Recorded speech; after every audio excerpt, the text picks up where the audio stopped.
We're talking about the Golden State Warriors. Their roster finally has players on it. So now we can discuss the impact, how it looks for fantasy for this upcoming season. Michael Bolton. Thanks, Josh. It's Michael Bolton here, and it's time for another episode of the Locked On Fantasy Basketball Podcast. Let's get to it. Let's get to it, indeed. You are Locked On Fantasy, your daily NBA fantasy podcast. Part of the Locked On Podcast Network, your team every day. Hello and welcome to the Locked On Fantasy Basketball Podcast, brought to you by Basketball Monster. My name is Josh Lloyd, and I'm going to be running for office on a platform of small business incentives, corporate accountability, and cats in everyone's pants. I'm also the lead fantasy analyst at basketballmonster.com, and today's episode is brought to you by FanDuel. Right now, new customers can bet just $5, and if your bet wins, you'll get $300 in bonus bets to use across the app. Head to FanDuel.com to get started. Thank you also for making Locked On Fantasy Basketball your first listen every day. We are free and we are available on all platforms. So, Locked On Fantasy Basketball Bowl, we're still rolling on with a couple of options available still. Head-to-head category league, snake, head-to-head points league, snake available. That'll fill up soon. There will be auctions that are dropping. And they will fill quick, I think. And they will be at a set time. And the time will be listed. And if you join that draft and you're not available for the time, I am not changing the time. So be aware of that. Also, in the description, you will find a link to the FBI World Cup. You can find both of these fantasy competitions. You can join them all. FBI World Cup in the description, large field tournament, multiple phases with redrafts during the season. Join up, FBI World Cup, it's been around forever, and the Locked On Fantasy Basketball, which has been around for close to ever as well. We're talking about the Golden State Warriors for this upcoming season, and I skipped over them in the alphabetical order of this season because we had uncertainty regarding their roster, which we have a little bit more certainty on now. I knew that they were signing guys, but they hadn't. But I didn't know what they were doing with Jonathan Kuminga, but now we've got that sorted. We understand that he is on this team until at least January the 15th, and might be traded after that, I don't know. But for the first 3 months of the year, or at least half of the year, Kuminga will be playing for the Warriors, and we know who else is signed. Their team is set. So let's talk about what we can look at with this Golden State Warriors squad moving forward for this season. Here is my projected starting rotation. I think there is one slight uncertainty, and even then I don't think that it's that much of an uncertainty. So I think I'd be bloody surprised if Steph Curry doesn't start. I'll put it that way. He's starting. Steph is going to start. Jimmy Butler III is going to start. Draymond Green is going to start. 95% certain Al Horford is going to start. And I would say I'm 90% sure that Brandin Podziemski is going to start.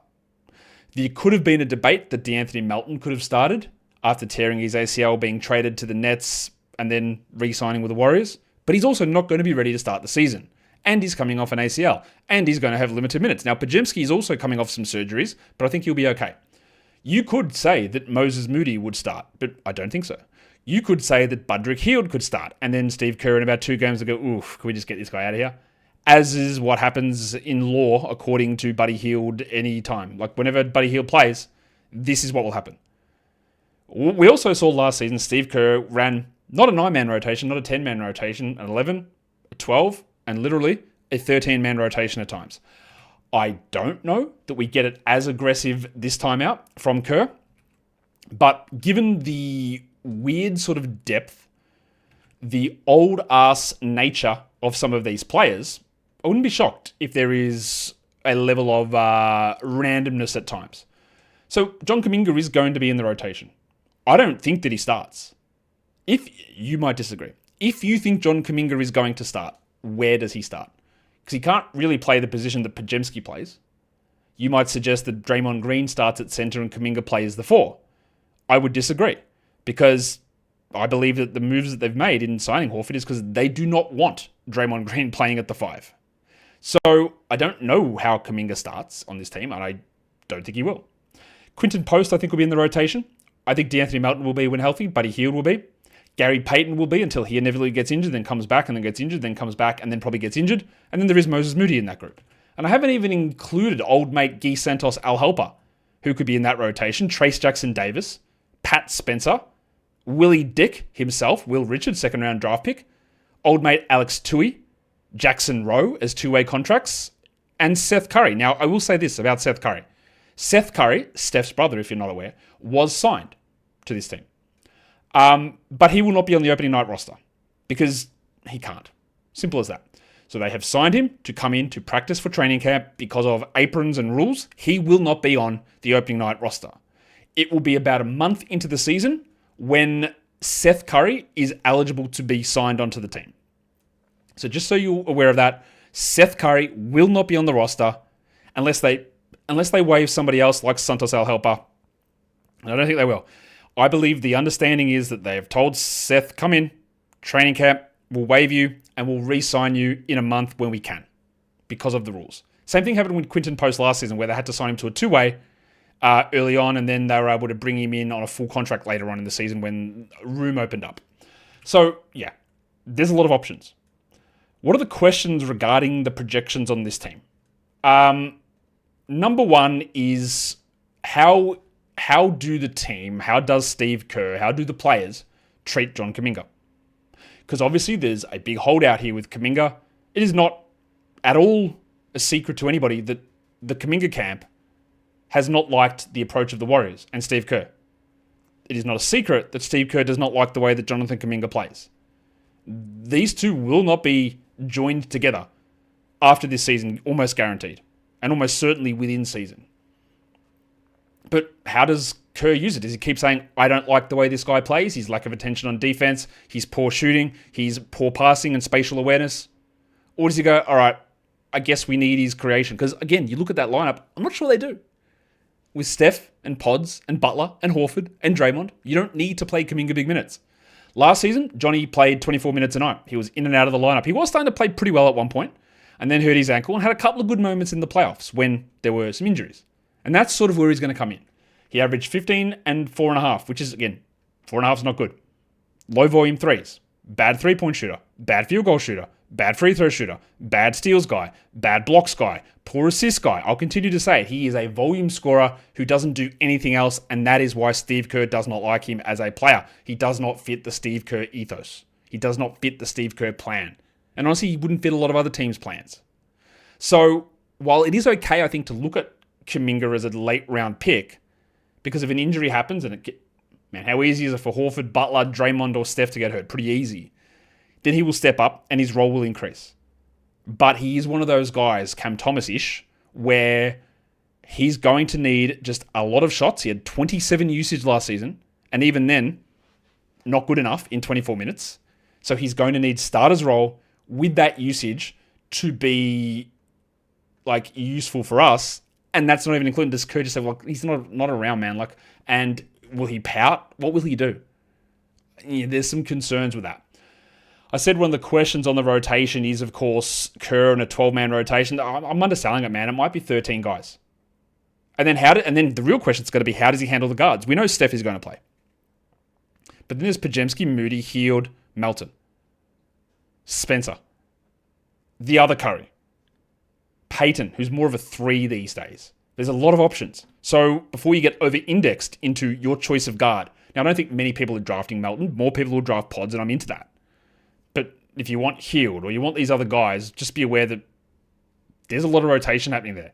And Butler and Steph, their roles are not changing. It's Podziemski's who's is. And that's where there's concern. How much Draymond at center do we get? Because Draymond at center is what enables Kuminga to do more. And if the indication, with last season, their center rotation was bad, but if them prioritizing Horford, having Post, having Trace Jackson-Davis not even in the rotation, suggests to me that we won't get much Draymond at center. And that will impact Draymond as well. It drops his block numbers down, probably drops some of his field goal percentage down as well. So be aware of that. And then how do they load manage? They are old. The Clippers are old. The Warriors are old. Jimmy, general soreness, he misses time a lot. Steph has been injured. Draymond has been injured quite a bit. Al Horford probably won't play back-to-backs. So you're going to be in a situation where this could be a really strong streaming team because they'll be, hey, well, do I use like Quinton Post here? Is this a John Kuminga day? And then the next day they play 18 minutes or 23 minutes. So they're going to be one of those strong streaming teams, whether it's back-to-back, load management, random days off, or injuries, where other blokes step up. Think about even Melton, someone who could step up, but he'll be managed as well because he's coming off a torn ACL. So there's a lot of questions about that, where the value of a lot of these players for the Warriors is going to just go back and forward depending on the individual health plan that they have in place for these guys. And that will make it harder to get excited about some of those later round guys, I think. Not that I'm not, but I think it's harder to do. Today's episode is brought to you by Monarch Money. Most people can't name all of their financial accounts or even what they're worth. Some of them may have suggested they might take the qualifying offer instead of a longer-term deal. Eventually, you come to agreements and you figure this stuff out, and maybe Monarch Money is used in that process. 401ks, properties, team options, investments. When you don't have the full picture, you can end up leaving money on the table. That's why there is Monarch Money, the all-in-one personal finance tool that brings your entire financial life together in one clean, easy-to-use interface on your laptop or on your phone. It is built for people with busy lives, so if you put off organizing your finances, Monarch is for you. Monarch does the heavy lifting for you, linking all of your accounts in minutes, the clear data visuals, the graphs, the categorization. You can feel in control of all of your money and your property and your finance all in one spot. You don't even have to create your own spreadsheet. You could check all this stuff. You can link it up with a partner as well, so you can track all of your household's spending, understanding what your goals are and how to get to them. Don't let financial opportunities slip through the cracks. Use the code LOCKEDONNBA at monarchmoney.com in your browser for half off your first year.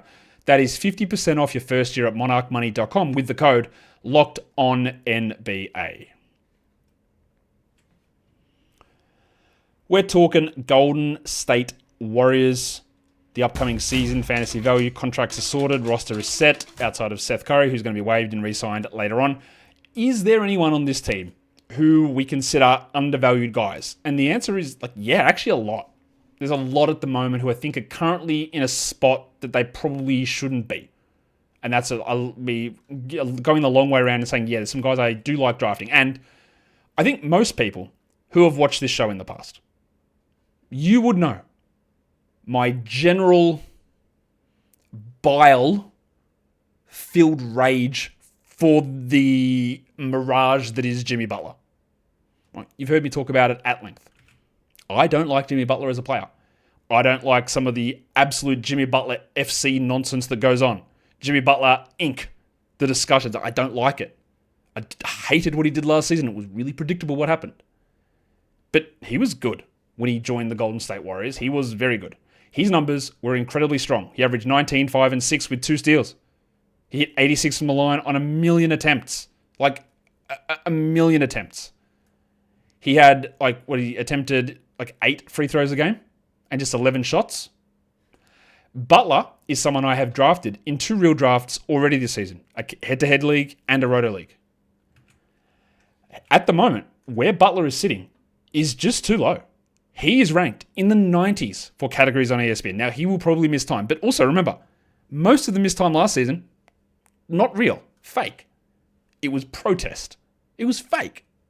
His Fantrax ADP is at 54. I actually think that getting Jimmy in the 40s is all right, especially for Roto. His points league numbers, he's more of a guy you pick in the 50s. And probably for categories, you get him in the 50s as well. But there are scenarios where you take him in the 40s. For sure. It is possible. Not even saying that it's probable, but it is possible that Jimmy could have a top 30 season per game, understanding he's going to miss time. He only played, 55 games last season, and we know why. Once he joined the Warriors, he missed 1 game. And that wasn't a back-to-back or anything. He just missed 1 game. And he was great. Big assists, big steals, huge free throw impact. Huge. And in games that Steph is out or Draymond is out, just bump the assists a bit. Bump the ball handling. Bump the free throw attempts. Bump the usage. And I'm not a Jimmy Butler guy, as, again, you should be aware of.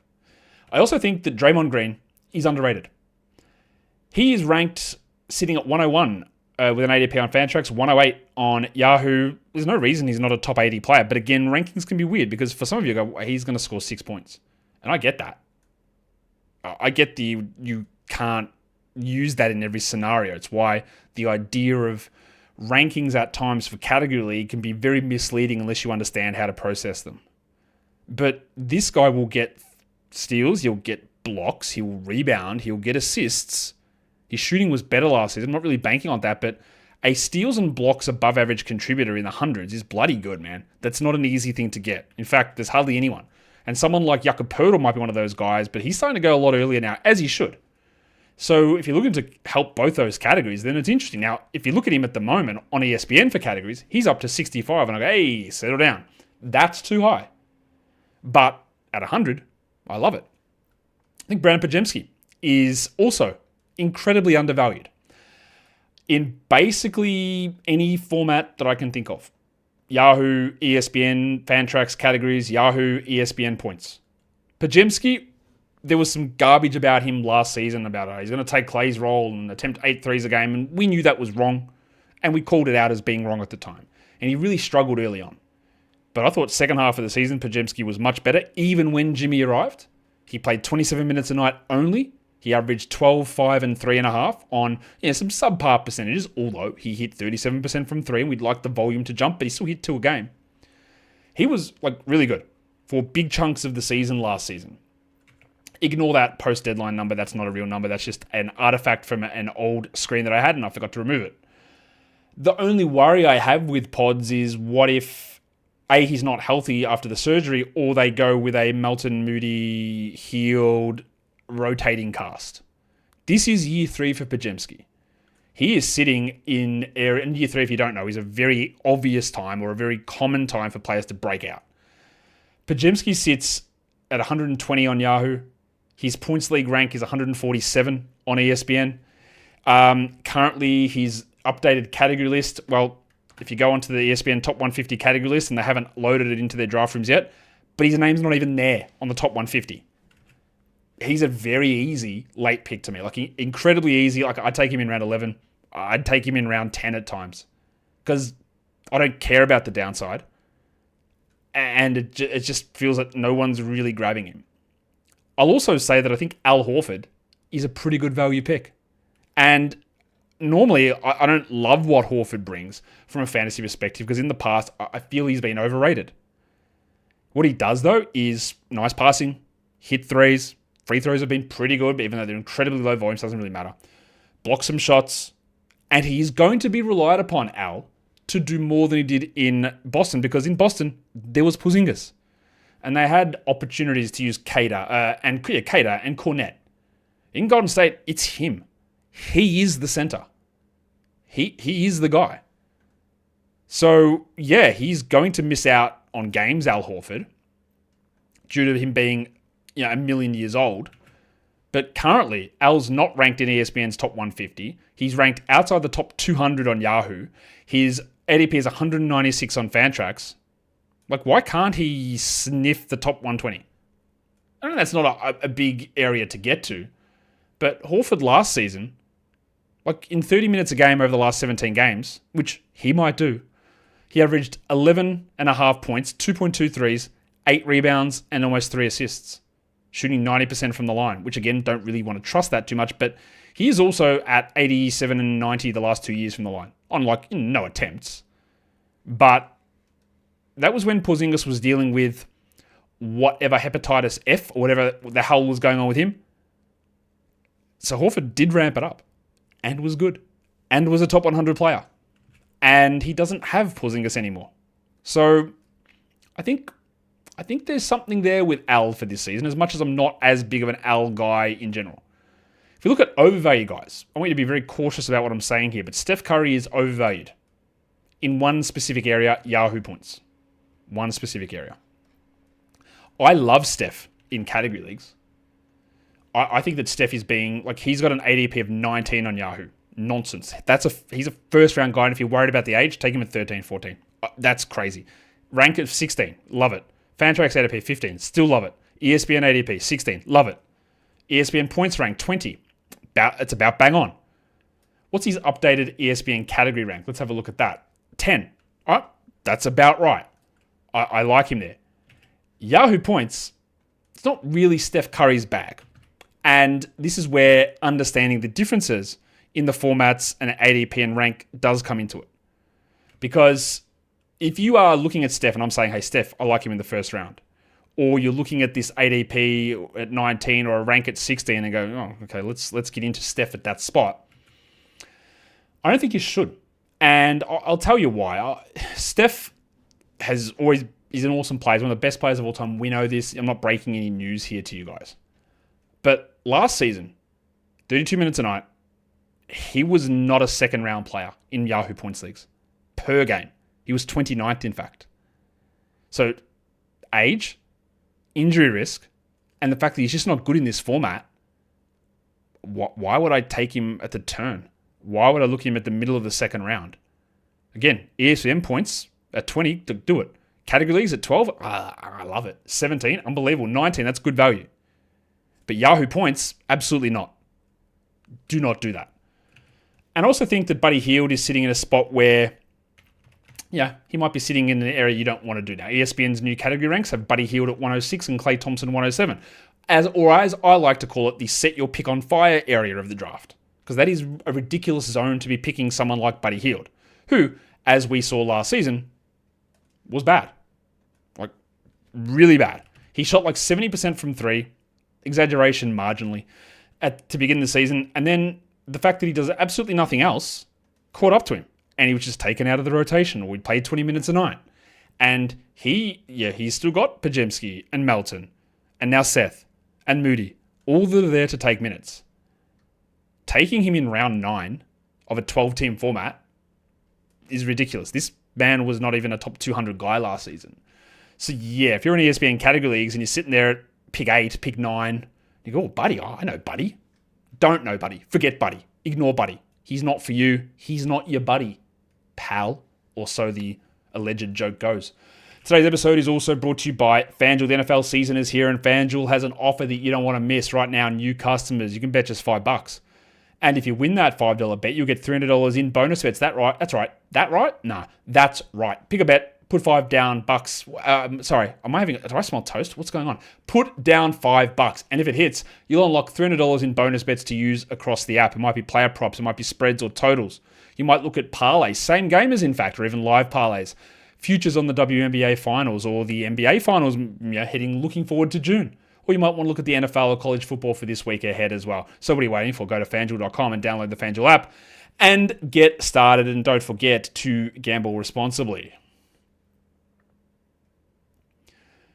You're back with Josh Lloyd looking at the Golden State Warriors and their fantasy value for the 25-26 NBA season. Let's take a look at the stars that are going to drive this team.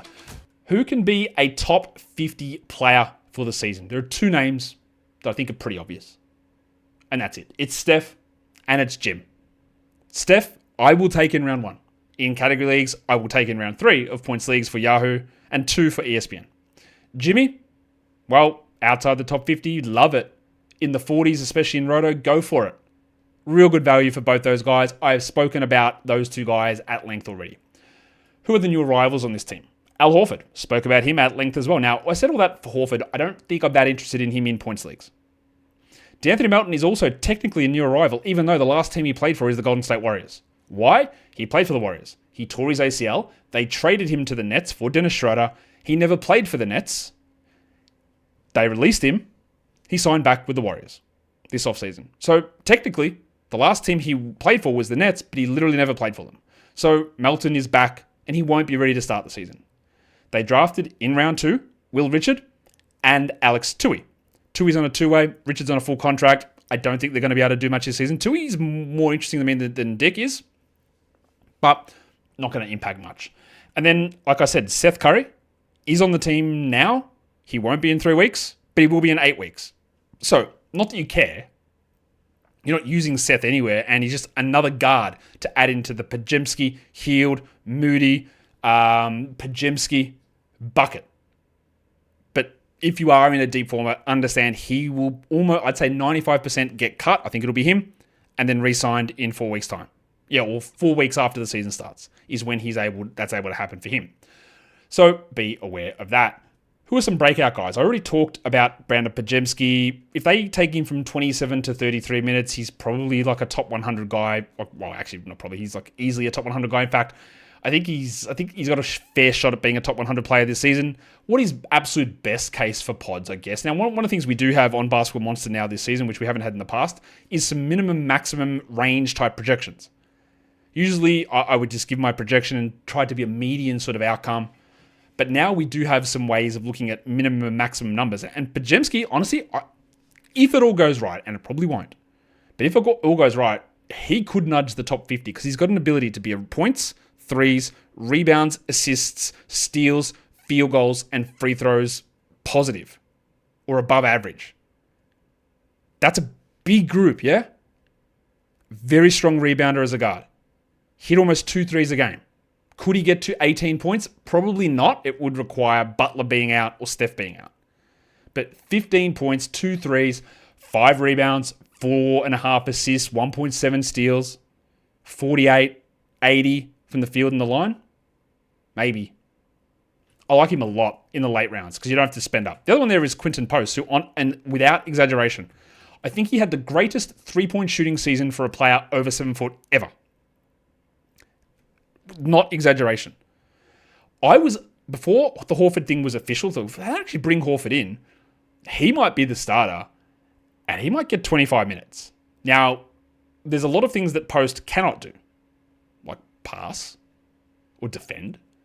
But like last season, he shot as a rookie, as a pick in the 50s. He shot, and I'm trying to find the number, I'm stalling, 41% on threes. 41 as a rookie on 4 attempts per game in 16 minutes. That's actually crazy. He hit almost 2 threes a game to go with 8 points and 3.5 rebounds and 0.4 blocks in 16 minutes. If Horford gets hurt or is ineffective or they want this extra spacing and Post finds 25 minutes, who I think Quinton is very much ahead of where like Trace Jackson-Davis is in the rotation or in the depth chart. If Post is actually able to do a little bit more, like I'm not going to be shocked. Now, he's probably only going to make a difference for category leagues and deeper ones at that. But we talk all the time about the ability to stream in 3-pointers. This is your guy. This is one of those guys that no one will talk about, no one will draft, but he can give you 3 threes. He can easily give you 3 threes in 15 minutes. He will do nothing else. He's like Sam Merrill, but taller. He will just bang them. And that gives you a little bit of value. If I have a look at some of his like ranking numbers, like no ADP, outside the top 300 on Yahoo. By the way, D'Anthony Melton 410. Don't draft him, but we keep an eye on it. ESPN's not ranking him. He's just, it's a long shotty sort of scenario, but I don't know. There was enough that he showed last season, Posty, that makes me intrigued. There are 2 injuries currently on this team, not including whatever Jimmy goes through, or Horford, or Draymond, or Steph, as they're going to sit out some games, I'm sure. But Podziemski had multiple surgeries, one of them on his wrist. That's the one probably I'm the most worried about. But it looks like he'll be fine for opening night. And the other one is D'Anthony Melton, who's probably going to miss 4 weeks to begin the season. And then there's ramp-ups, there's missed back-to-backs, there's low minutes, there's other guys in their way. So they're the 2 injuries at the moment. Look, if they're both out opening night, I think Podziemski will be back pretty much straight away, if that's the case. But then you can maybe stream in a Bud Hield, or you can stream in a Moses Moody in that scenario, but I don't think it's going to be a problem. I think Podziemski's there. But there are 2 current injuries on this team that you need to be aware of. Back-to-back wise, they've got 15 on their schedule. There's no weirdness in 2-game weeks or 5-game weeks through the fantasy playoffs, so it's all relatively easy to look at. So, a little surprisingly, this team has some fantasy appeal. You've got to be aware. Don't reach for Steph Curry in a points league on Yahoo. Do consider going higher in a category league. Jimmy could easily be a top 25 player. The odds are against it, but he could. Draymond, if you're getting him out to the top 100, almost impossible for that to fail. Podziemski's going to have a real opportunity to break out. Horford late, especially if you're talking 14-team leagues categories, like we love that. Hield, not really. And then there's Kuminga. How much do they play him? Can you take him, sit on him, and then wait for someone to get hurt? Then he has to play 30 minutes and get to 27 usage. Remember, that is what he had last season, 27 usage. And that's what he needs because he doesn't do anything else. Is that worth it? Like, if you're needing a scoring boost, maybe you can take him late in a draft. But there are risks associated with that given all of the emotions surrounding the whole situation for him, honestly, through 4 years. So there are concerns about that. Like I said, I don't know if I said it in this show, actually, so maybe I didn't say it. Maybe I'm lying to you, which I apologize for. I should have said it. I will hope to have a new sleepers show tomorrow. But that requires ESPN's updated category ranks to be loaded into their actual system versus just a article that's just floating loosely with only 150 names on it. When they update that and put it into draft rooms and put it onto their projection page, then we'll get a better idea of, hey, what happens after the top 150 and where do the sleepers lie for the updated Yahoos and the updated ESPNs. So hopefully I'll get that for you tomorrow. And we'll just keep churning through the team previews. And also, people have asked me the question, are you going to do the thing where you do a mock draft from every position? Yes. And I'm going to do another auction mock draft, and I'm going to do another points mock draft, and another points mock draft. They're going to be probably, I would say, 15 to 20 more mock drafts coming in the next 3 weeks. Plus, do not drafts, must drafts, updated sleepers and busts, a bunch of other stuff as well. Locked On Fantasy Basketball Bowl, QR code, linktree/LOFB Bowl, link in the description. FBI World Cup is also sitting down in the link in the description. If you're on the YouTube mobile app watching this, swipe across and give it the old hype. Subscribe, comment. Guys, we are done here. Thank you so much for listening, everyone. Shout out to General Saunus. See ya.